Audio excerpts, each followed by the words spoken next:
धन्यवाद, धन्यवाद, धन्यवाद, धन्यवाद। परमपिता परमेश्वर, हम आपका हृदय से धन्यवाद करते हैं क्योंकि आप महान सामर्थी परमेश्वर हैं और आप अद्भुत कार्य करने वाले परमेश्वर हैं। हाँ प्रभु, हमें शारीरिक अवस्था से छुड़ाकर और अपने प्रिय पुत्र के राज्य में प्रवेश कराने का काम आपका है।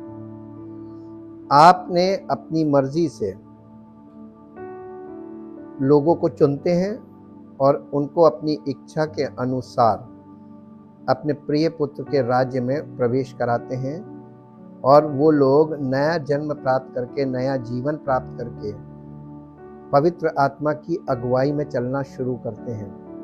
और पवित्र आत्मा की अगुवाई में जो बना रहता है, निरंतर और बढ़ता रहता है, उसका जीवन पवित्र आत्मा के फलों के द्वारा आप प्रकट करते हैं। और जो कोई पवित्र आत्मा की अगुवाई में निरंतर बना नहीं रहता और चलता नहीं है, वो अपने आप अनंत दंड के मार्ग में आगे बढ़ता है। हाँ प्रभु, हम आपके वचन के लिए धन्यवाद करते हैं जो हमें समय से पहले आगाह करता है कि हमें क्या नहीं करना है।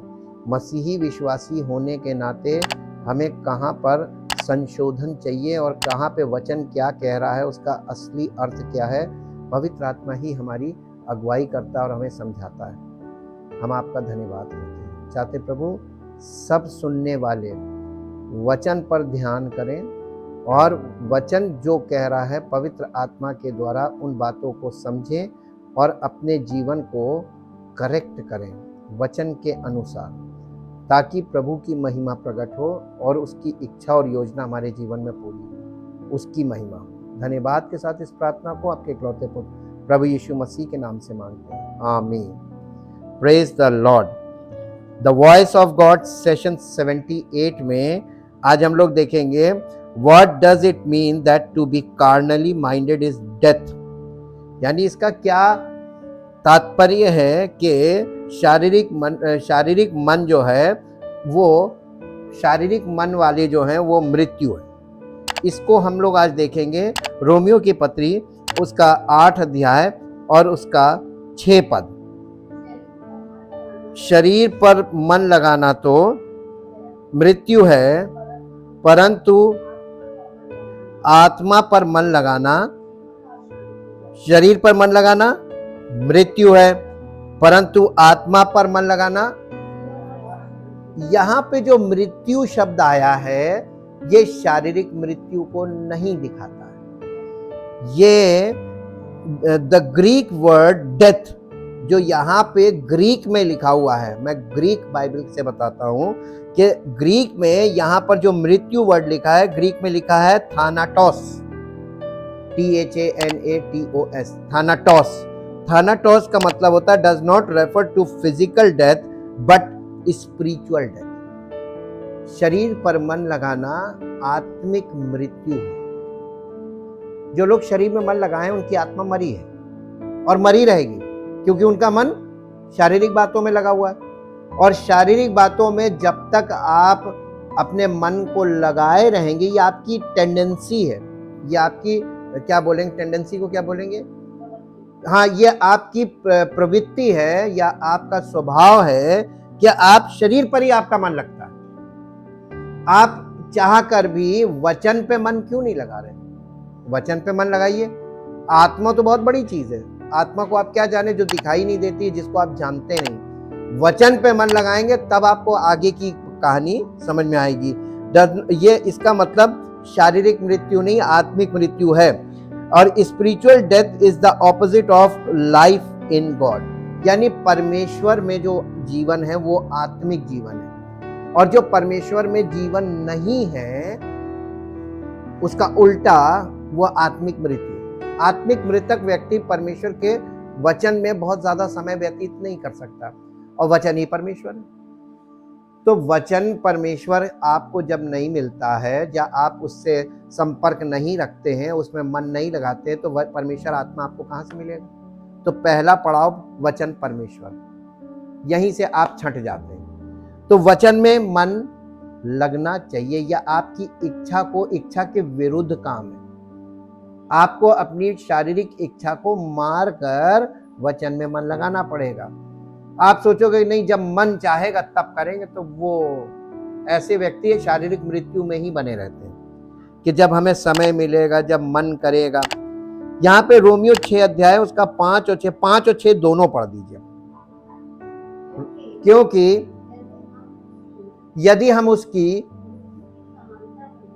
यानी यीशु मसीह की मृत्यु की समानता में उसके साथ जुट गए हैं, तो निश्चय उसके जी उठने की समानता में भी जुट जाएंगे। हम जानते हैं कि हमारा पुराना मनुष्यत्व उसके साथ नहीं, ये रोमियो 8 अध्याय उसका 5 और 6 पढ़ना, ये शायद 6 अध्याय है। हाँ, क्योंकि शारीरिक व्यक्ति शरीर की बातों पर शारीरिक व्यक्ति शरीर की बातों पर मन लगाते हैं, परंतु आध्यात्मिक आत्मा की बातों पर मन लगाते हैं।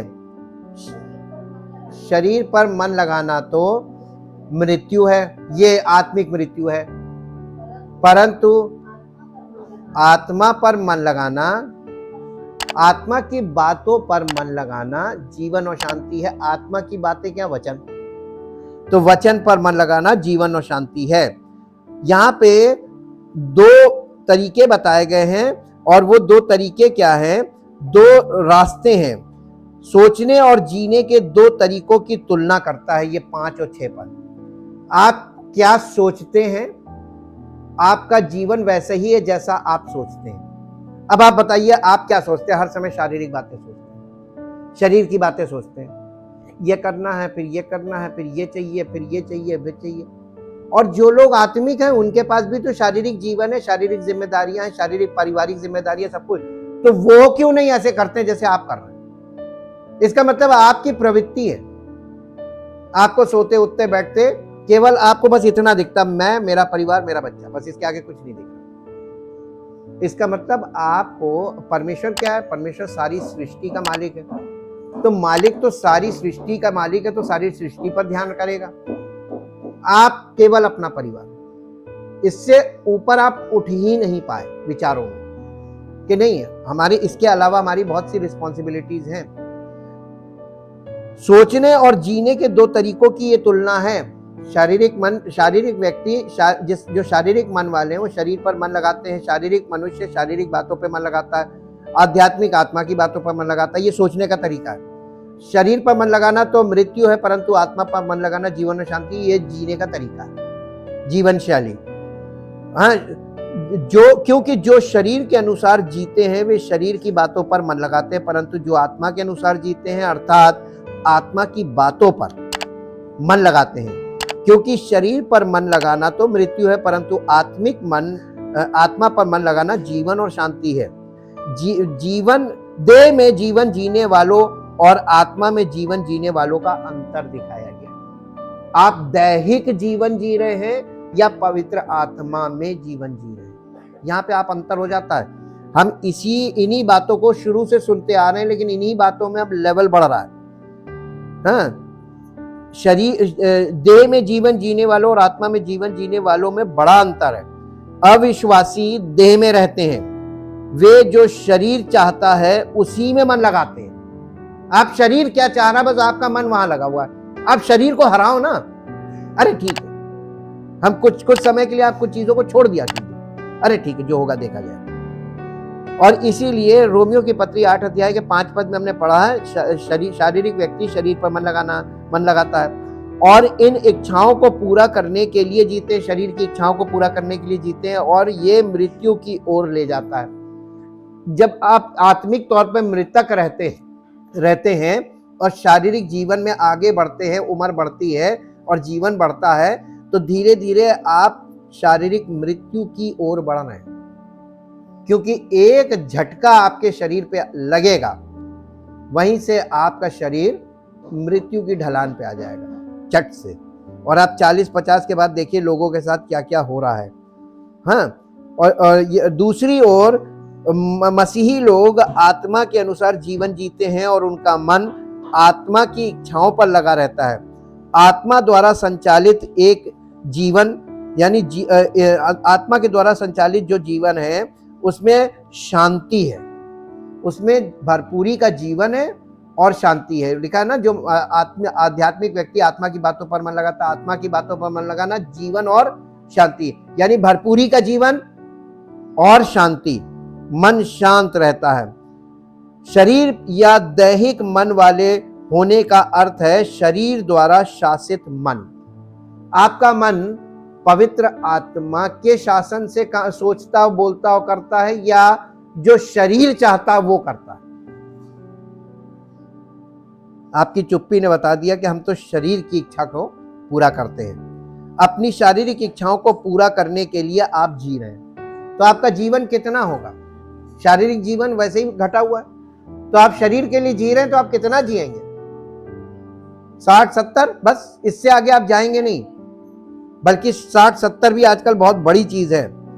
पहला यूहन्ना, शरीर पर मन लगाने वाला मनुष्य शरीर की अभिलाषा और आंखों की अभिलाषा और जीवन के घमंड को पूरा करना चाहता। पहला यूहन्ना 2 अध्याय उसका 16 पद पढ़िए।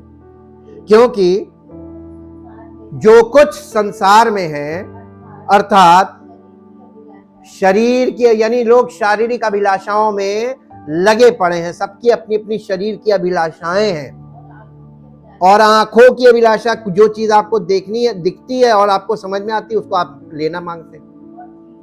और जीविका का घमंड, जीवन का घमंड, कि हमारे पास तो अच्छी जॉब है, हमारे पास तो अच्छे पैसे आ रहे हैं, हम अपनी जीविका पे घमंड करने लगते हैं कि हमारे पास तो है, हम खरीद सकते हैं। जिनके पास है वो खरीदने में लगे हुए हैं, और जिनके पास नहीं है वो साम दाम दंड भेद लगा के ले रहे हैं, कोशिश कर रहे हैं, तो अपराध करते हैं। ये परमेश्वर की ओर से नहीं है, ये परंतु संसार की ओर से। ये सांसारिक जीवन है। सांसारिक जीवन का उद्देश्य क्या है? शरीर की अभिलाषा, आंखों की अभिलाषा और जीविका का घमंड। ये सांसारिक जीवन है। और ये जो है अविश्वासी ये महसूस नहीं करता कि इन लालसाओं को भरने की कोशिश एक खाली खोज है जो कभी संतुष्ट नहीं हो सकती। जो लोग इन चीजों में लगे हुए हैं वो संतुष्ट नहीं है।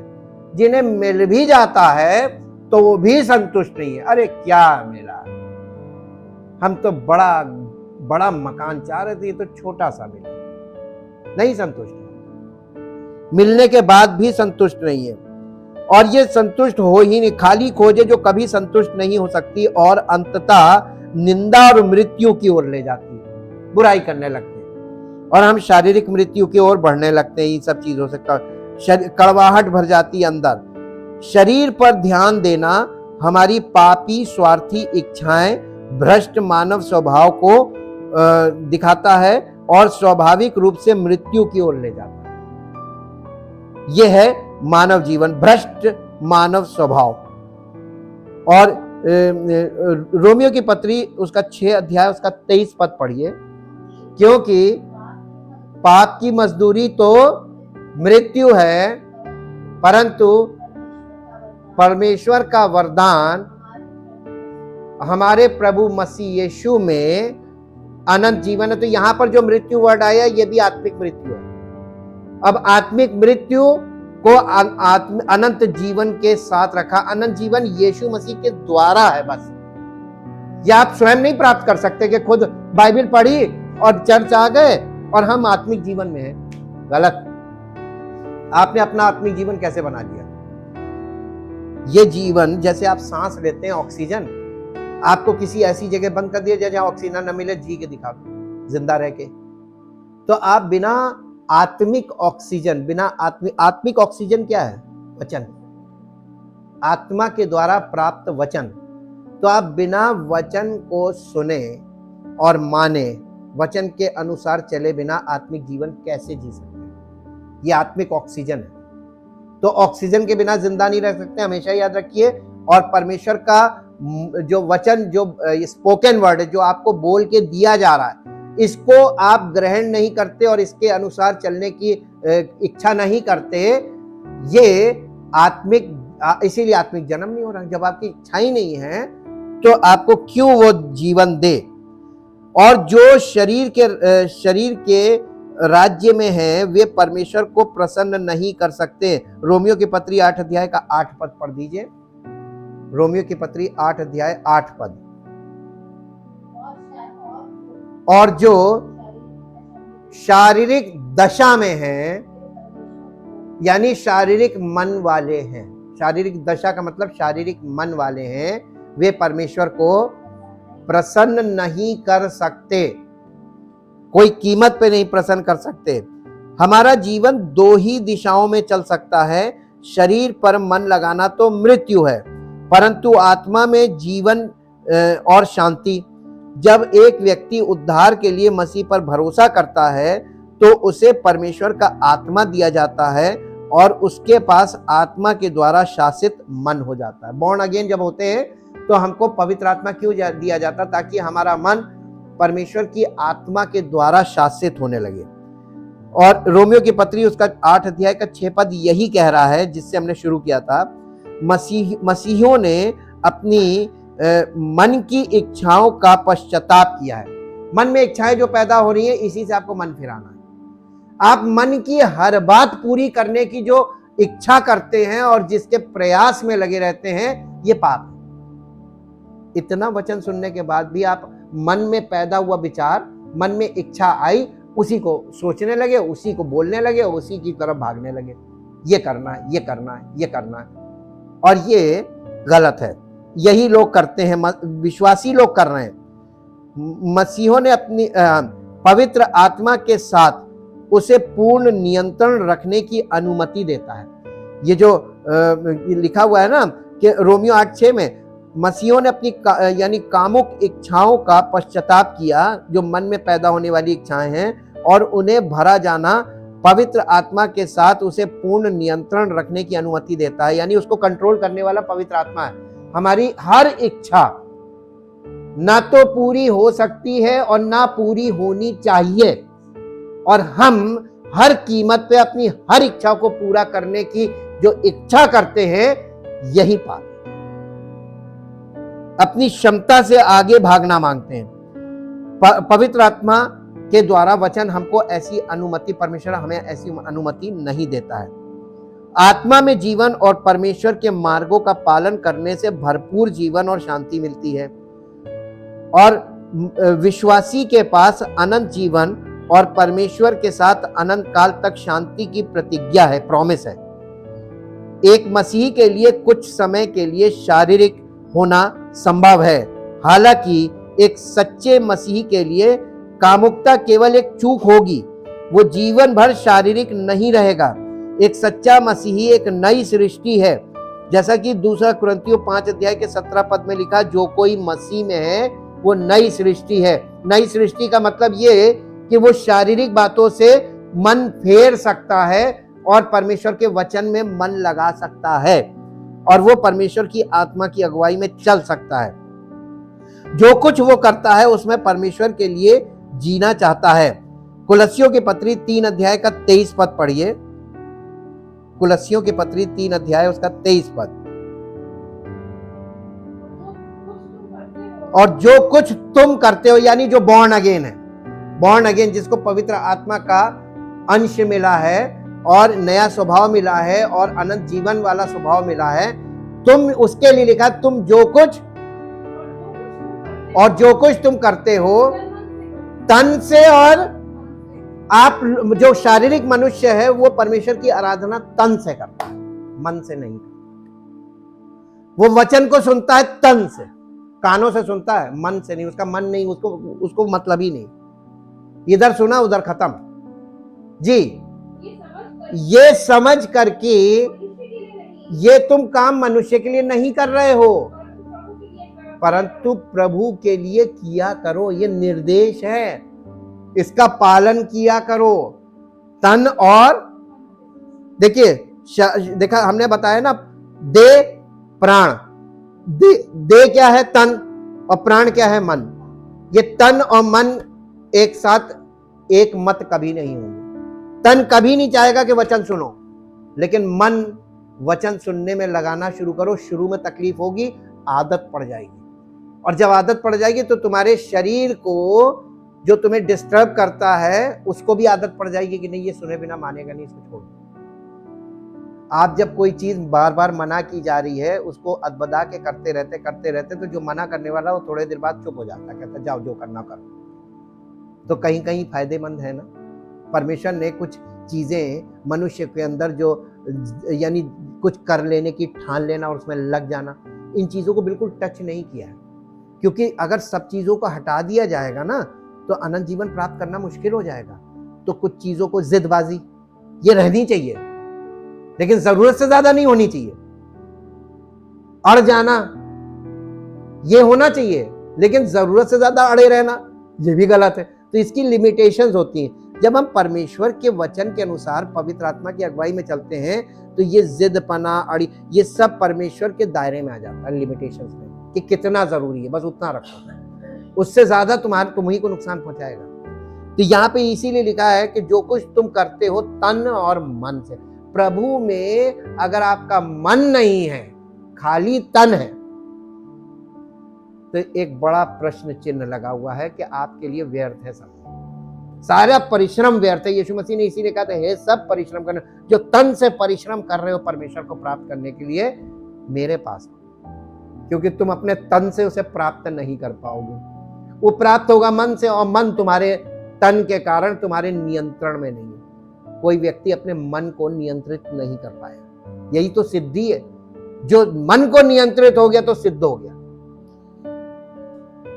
इसीलिए यहां पर लिखा हुआ है, और वो जो व्यक्ति ऐसा करने में संभव होता, सक्षम हो जाता है, कुलस्सियों 3:23 में, वो फलवंत हो जाता है, वो फल लाता है। याकूब की पत्री 2 अध्याय उसका 14 से 26 पद तक देखेंगे।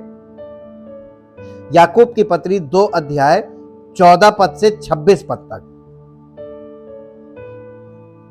याकूब 2:14 से 26।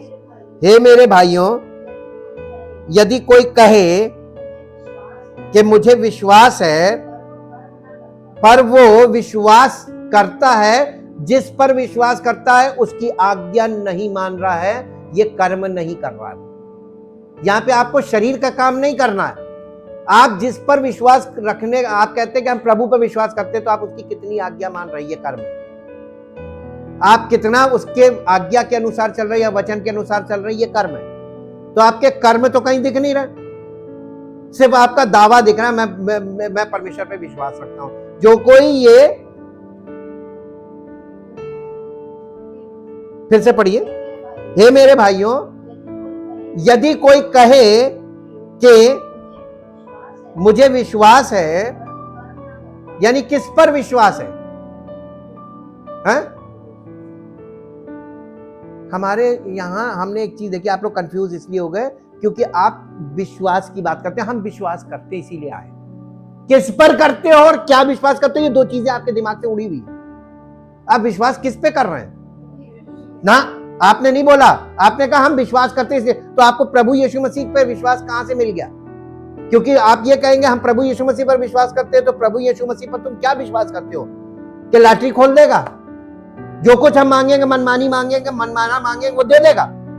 यही तो लोग शिक्षा देते हैं कि ये करो तुम्हें मिल जाएगा। कहां से मिल जाएगा?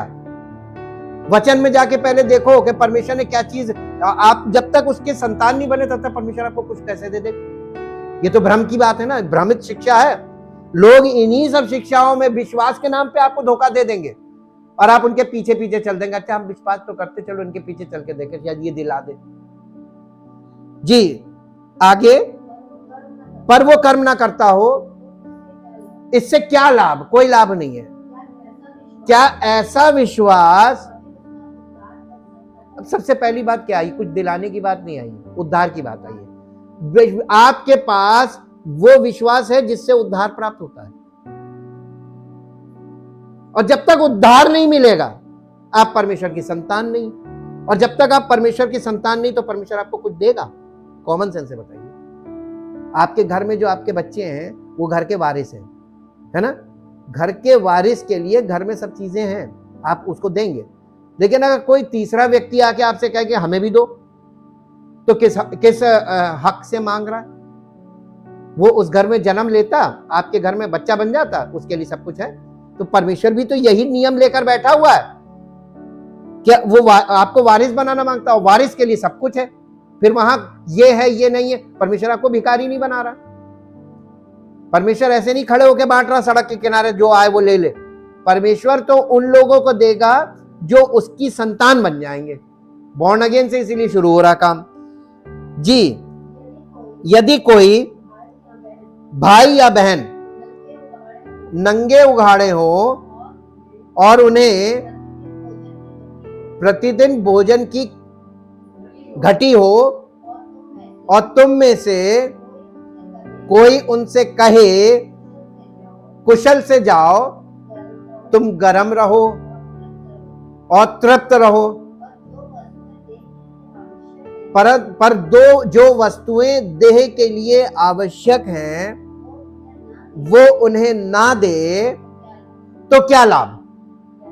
वैसे ही ये एग्जाम्पल है, ये करने को नहीं बोल रहा कि ये करो, ये एग्जाम्पल बता रहा है कि वैसे ही विश्वास भी यदि कर्म सहित ना हो तो अपने स्वभाव में आप कौन सा विश्वास करते हैं? जीवित विश्वास है कि मरा विश्वास?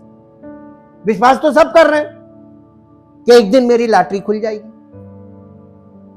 शारीरिक मन, शारीरिक सोच, शारीरिक इच्छा।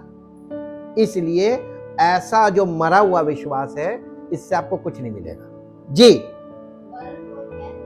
वरन कोई कह सकता है तुझे विश्वास है और मैं कर्म करता हूं, तू अपना विश्वास मुझे कर्म बिना तो दिखा और मैं अपना विश्वास अपने कर्मों के द्वारा तुझे दिखाऊंगा। तो दो प्रकार के लोग हैं, एक जो विश्वास कर रहे हैं, और विश्वास यानी परमेश्वर के वचन को विश्वास अगर आप करते तो वचन के अनुसार चलना शुरू करो। अगर आप परमेश्वर के वचन पर विश्वास नहीं करते हैं तो आप उस पर चल नहीं पाएंगे। और दूसरी तरफ वो व्यक्ति कह रहा है मैं तुझे वचन पर विश्वास करके चल के दिखाऊंगा। तो दो प्रकार के मसीही हैं, एक जो वचन पर विश्वास करने का दावा करते हैं लेकिन उसके अनुसार चल नहीं रहे हैं, और एक जो वचन पर विश्वास करके वचन के अनुसार चल रहे हैं। अब दोनों में जीतेगा कौन? जो वचन के अनुसार चल रहे हैं, इनका विश्वास जीत जाएगा, और ये विश्वास का दावा कर रहे हैं लेकिन वचन के अनुसार नहीं चल रहे। तो ये नहीं, ये फॉली है जी। तुझे विश्वास है, तुझे ये विश्वास है कि एक ही परमेश्वर है तो अच्छा करता है। दुष्ट आत्माएं भी विश्वास करती हैं कि एक ही परमेश्वर है। अब बताओ तुम्हारे विश्वास में और दुष्ट आत्मा के विश्वास में अंतर बताओ। और दुष्ट आत्माएं तुमसे एक कदम आगे हैं। थरथराती का मतलब ये है कि वो परमेश्वर को पहचानती है और तुम परमेश्वर को पहचानते नहीं हो, केवल दावा करते हो कि एक ही परमेश्वर है। अब वो कौन है? हम का काम आगे।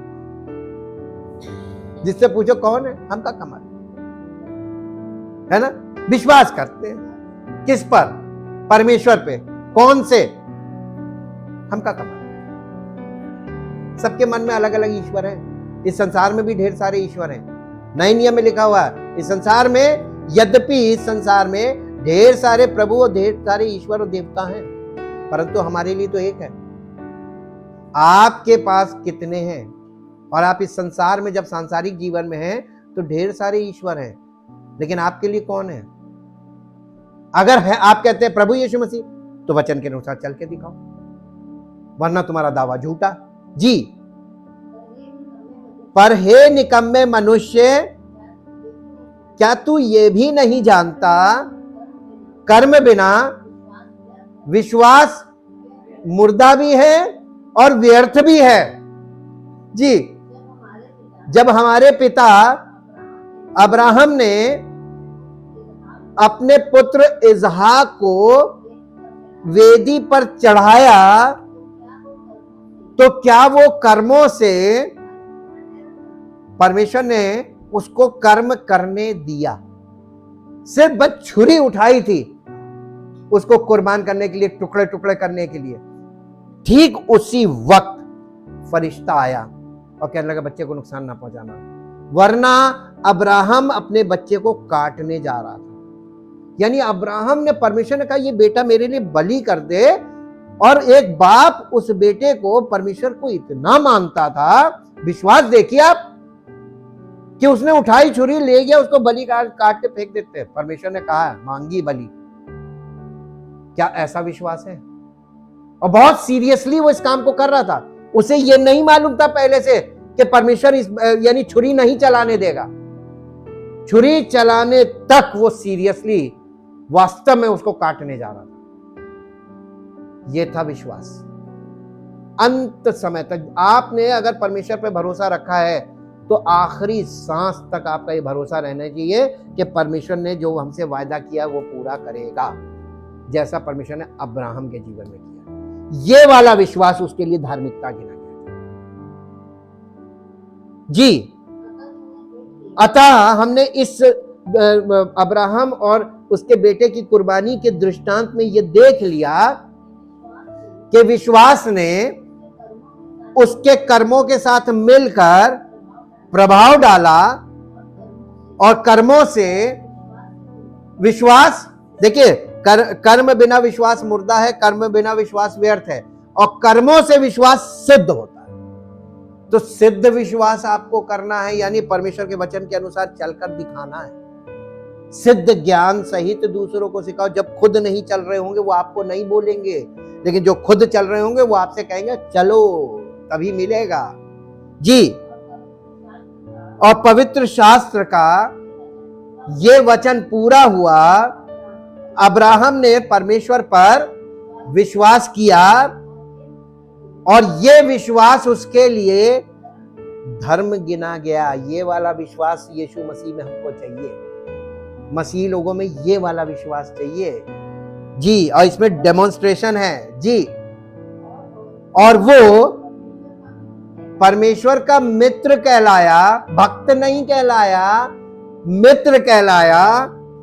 इस प्रकार तुमने देख लिया कि मनुष्य केवल विश्वास से ही नहीं वरन कर्मों से भी धर्मी ठहरता है। वैसे ही राहाब वेश्या भी जब उसने दूतों को अपने घर में उतारा और दूसरे मार्ग से विदा किया, तो क्या कर्मों से धर्मी न ठहरी?